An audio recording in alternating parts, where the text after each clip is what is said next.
யார் போராடணும்னு ஊடகங்களுக்கு தெரியும். ஊடகத்தை பத்தியே கடுமையான விமர்சனம் செஞ்சாங்க. ஆனா எந்த ஊடகம் கண்டனம் தெரிவிக்கல, எந்த பத்திரிகை கண்டனம் தெரிவிக்கல. என்ன சொன்னார் RS பாரதி? பேசாத வார்த்தை, வாய் கூசுகின்ற வார்த்தை, கொச்சையான வார்த்தையை சொன்னார். எந்த ஊடகத்தில் கண்டிச்சிருக்கிறீங்க? எந்த பத்திரிகையில் கண்டிச்சிருக்கிறீங்க? அதுக்காக என்ன ஆர்ப்பாட்டம் செஞ்சிருக்கிறீங்க சொல்லுங்க பார்க்கலாம். ரொம்ப வேதனையா இருக்குது. பத்திரிகையாளர் ஊடக நண்பர்களும் இதை விட என்ன கேவலமான வார்த்தை அவர் பேசணும். கீழ்த்தரமான வார்த்தையை வாய் கூசாம பேசினார். அதுக்கு நீங்க எந்த எதிர்ப்பும் தெரிவிக்க மாட்டேங்கிறீங்க.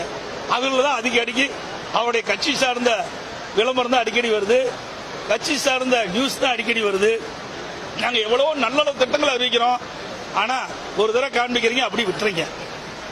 மக்களுக்கு நல்லது செய்கின்ற திட்டங்களை எல்லாம் நீங்கள் எடுத்து சொன்னாதான் இப்படிப்பட்டவர்கள் இப்படிப்பட்ட வார்த்தை பேச மாட்டாங்க.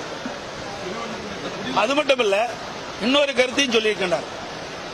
திராவிட முன்னேற்ற கழகத்தினுடைய அமைப்பு செயலாளர் திரு RS பாரதி அவர் பேசுகின்ற பொழுது இன்னொரு வார்த்தை குறிப்பிட்டார். இன்றைக்கு திராவிட முன்னேற்ற கழகம் இருக்கின்ற பொழுதுதான் நிறைய பேர் உயர்மன்ற நீதிபதி ஆனாங்க, உயர் நீதிமன்றத்தில் நீதிபதி ஆனாங்க. அது நாம் போட்ட பிச்சை, திமுக போட்ட பிச்சைன்னு ஒரு தரக்குறையான ஒரு வார்த்தை பேசியிருக்கிறோம். ஆணவ கொழுப்புல பேசின வார்த்தை.